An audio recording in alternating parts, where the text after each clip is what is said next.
August of 2025, the unthinkable happened. Two of Sting's old bandmates from The Police, Andy Summers and Stewart Copeland, filed a lawsuit that shook the music world.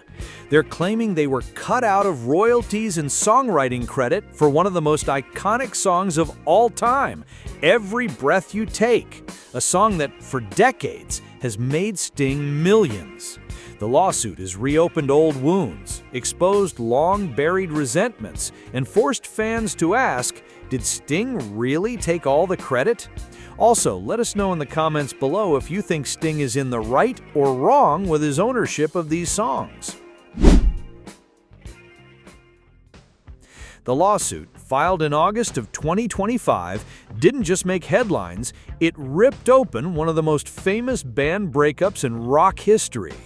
In documents filed at London's High Court, guitarist Andy Summers and drummer Stewart Copeland accused Sting, whose legal name is Gordon Matthew Sumner, and his company, Magnetic Publishing Ltd., of denying them their rightful share of royalties and credit for Every Breath You Take. To casual fans, this might sound like a late-in-the-game cash grab, but to insiders, it's a battle that's been simmering for decades. At the center of it all is a simple but explosive claim that Summers and Copeland helped shape the song, but Sting walked away as the sole credited songwriter and therefore the sole recipient of the vast majority of royalties. Songwriting credits are the golden ticket in the music industry. They determine who gets paid every time a song is streamed, played on the radio, covered by another artist, or used in a film or commercial. For a hit as massive as Every Breath You Take, we're talking about staggering sums of money continuing to flow in year after year. According to reports, Sting's publishing empire still earns hundreds of thousands annually from the song, possibly more. Some sources have claimed that at its peak, the track brought in £500,000 a week, thanks in part to its use in Puff Daddy's 1997 hit, I'll Be Missing You. Summers and Copeland argue that their creative fingerprints are all over the track, and yet they've watched Sting collect the checks alone. The lawsuit doesn't just ask for money, it asks for recognition. By going to court, Summers and Copeland are essentially demanding that history itself be rewritten, with their names placed alongside Sting's in the credits of one of the most iconic songs of the 1980s. It's not just about the royalties that might have slipped through their fingers. It's about the legacy of the Police and whether one man should be allowed to define the story of a band that was built by three. Few songs in history have generated the kind of money Every Breath You Take has. Released in 1983 on the Police's final studio album, Synchronicity, the track quickly became a global smash. It sat at #1 on the Billboard Hot 100 for 8 straight weeks, won the Grammy for Song of the Year, and was hailed as an instant classic. But the story didn't end in the 1980s. This song became something more than a hit. It became an economic powerhouse. Estimates suggest that the track still earns Sting upwards of £550,000 every single year, 4 decades after it was first released. Some industry insiders even claim the numbers are far higher, especially when you factor in licensing deals and samples. One of the most famous examples came in 1997, when Puff Daddy, now known as Diddy, sampled the song for his tribute to the notorious B.I.G., I'll Be Missing You. That single exploded onto the charts, breaking records, and in turn funneled a whole new wave of royalties back to Sting. It's been reported that Sting earns more from that sample alone than most artists will see from their entire catalog in a lifetime. And the money hasn't stopped flowing. The track is one of the most played songs in radio history, averaging thousands of spins every single day worldwide. Add in streaming services like Spotify, Apple Music, and YouTube, and the numbers grow even larger. Each play, each performance, each licensing deal continues to bring in revenue, creating a financial pipeline that shows no signs of drying up. That's what makes this lawsuit so significant. Summers and Copeland aren't fighting over pennies. They're fighting over one of the most lucrative singles in rock history. They see a song that still fills Sting's bank account every month, while their own role in creating the sound of the track has gone largely uncompensated. To them, it's not just a matter of fairness, it's a matter of justice. After all, if a single track can generate the kind of wealth that sustains entire empires, shouldn't the people who help bring it to life get their share? To understand why Andy Summers and Stewart Copeland are taking this battle to court, you have to rewind to the very moment Every Breath You Take was born. The song might be credited solely to Sting, but anyone who knows the band's history understands that the Police were never just a one-man show. Andy Summers has long pointed to the haunting guitar riff that defines the track as his creation. That shimmering, arpeggiated line is the heartbeat of the song, the very thing that transforms Sting's lyrics and chords into something unforgettable. Without it, Every Breath You Take would be far less than the masterpiece it became. Summers once described the moment he came up with it, saying it wasn't just about strumming stupid chords, but about shaping something that would cut through the silence like glass. Then there's Stewart Copeland. As the drummer, he added the precision and subtlety that gave the track its eerie atmosphere. Instead of overwhelming the song with his trademark energy, Copeland pulled back, creating a minimalist, almost hypnotic rhythm that allowed the guitar and vocals to take center stage. He has argued for years that his contributions weren't just about keeping time. They were about crafting the mood, making the track feel as tense and watchful as the lyrics themselves. But when the credits rolled, none of that mattered. Sting's name stood alone as songwriter. Summers and Copeland were listed as performers, nothing more. For decades, that credit gap has festered into frustration, especially as the song's earnings skyrocketed. Summers, in particular, has spoken about watching the royalties flow exclusively to Sting, despite his riff being one of the most recognizable in rock history. The lawsuit is their way of rewriting that story. They want recognition not only for what they played, but for what they created. They see Every Breath You Take as a song that wouldn't exist in its iconic form without their input. For Summers and Copeland, this isn't just about royalties. It's about setting the record straight after 40 years of silence. What makes this lawsuit even more explosive is that it wasn't the first attempt to settle things. For years, lawyers representing Summers and Copeland quietly approached Sting's camp behind closed doors, hoping to reach an agreement without dragging old wounds into the spotlight.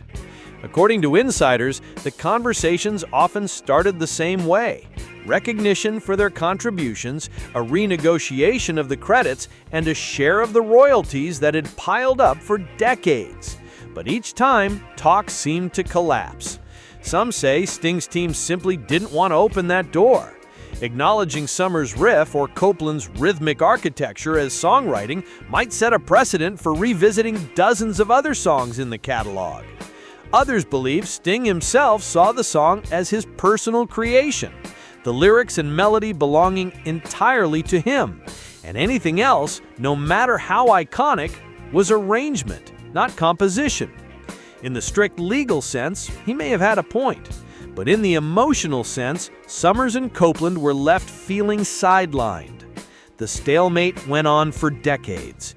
Every time Every Breath You Take surged back into the charts, whether through a movie soundtrack, a commercial, or the Puff Daddy sample, the resentment grew louder. Friends of the bandmates describe it as a shadow hanging over their legacy, something that kept resurfacing no matter how much time passed. By 2025, patience had run out. Summers, now in his 80s, reportedly told associates he didn't want to leave this battle unresolved for future generations to wonder about. Copeland echoed the sentiment, frustrated that the public perception of the Police always tilted towards Sting as the mastermind, when in reality, their chemistry as a trio made the band special. So, instead of another round of quiet negotiations, they went public. Filing in London's High Court was more than just a legal maneuver. It was a declaration that they weren't going to be ignored anymore. After years of silence, Summers and Copeland decided the only way forward was to let the world see the cracks in the police's legacy, no matter how uncomfortable that truth might be. When the lawsuit first broke in August 2025, fans and journalists immediately turned to Sting for answers. After all, this wasn't just a minor dispute. It was two of his former bandmates accusing him of cutting them out of the most valuable song in the police's catalog. Would Sting come forward with a fiery denial? Would he admit that Summers and Copeland had a point? The reality was far more restrained. Through a spokesperson, Sting's team issued a short, carefully worded statement. They denied that the lawsuit was strictly about Every Breath You Take, though they didn't elaborate on what else it might involve. Beyond that, they refused to comment. No interviews, no social media posts, no emotional pleas to fans. Just silence. For someone as outspoken and articulate as Sting has been throughout his career, the lack of direct response was striking. Some interpreted that silence as confidence. Maybe Sting believed the case didn't have legal legs and therefore didn't warrant his time. After all, in the strictest interpretation of songwriting law, lyrics and melody define authorship, and both were his. In that sense, Summers' iconic riff and Copeland's subtle rhythms could be seen as arrangement, not composition. Legally, that distinction matters. But others saw his silence as something else entirely, an unwillingness to revisit the ghosts of the police.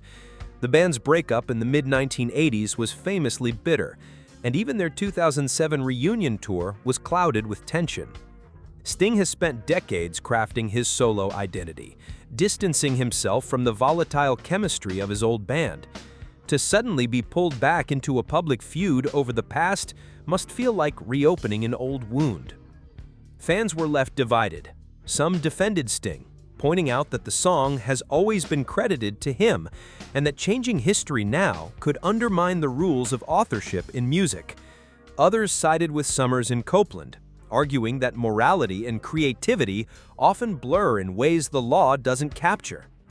Whatever the truth, Sting's quiet response, or lack of one, only fueled speculation. And as the silence stretched on, one question grew louder. Was Sting protecting his legacy or simply waiting for the storm to pass? To anyone who's followed the police over the years, this lawsuit feels less like a shock and more like the inevitable final act in a story that's always been defined by conflict. The band may have produced some of the most iconic music of the late 1970s and early 1980s, but behind the scenes, they were famously volatile. Sting, Summers, and Copeland were three very different personalities. Sting was the brooding songwriter, Summers the seasoned guitarist with jazz leanings, and Copeland the fiery, high-energy drummer. That clash of styles created magic in the studio, but chaos everywhere else. Stories of heated arguments and near-physical fights during recording sessions have circulated for decades. Copeland once joked that the police spent as much time fighting as they did making music, and fans believed him. By the time Synchronicity came out in 1983, the tensions had reached boiling point. It was their most successful album, powered by Every Breath You Take, yet it was also their last. The band fractured under the weight of ego, creative differences, and relentless touring. Sting moved on to a hugely successful solo career, while Summers and Copeland pursued their own projects, but the wounds never really healed. Their 2007 reunion tour proved that time hadn't softened the edges. Despite the massive ticket sales and sold-out arenas, both Copeland and Sting admitted afterwards that the old frictions resurfaced almost immediately.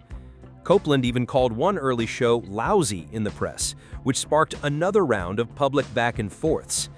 And yet, despite it all, fans always held on to the myth of the police as a united front, a band whose chemistry was combustible but unforgettable. That's why the current lawsuit feels so symbolic. It's not just about who gets paid for every breath you take. It's about decades of unresolved resentment finally spilling into the open. Adding another layer, Sting sold his entire songwriting catalog to Universal in 2022, in a deal rumored to be worth hundreds of millions of dollars. To Summers and Copeland, watching their old bandmate cash out on songs they helped shape must have been another twist of the knife. The royalties weren't just money, they were proof of who really built the band's legacy.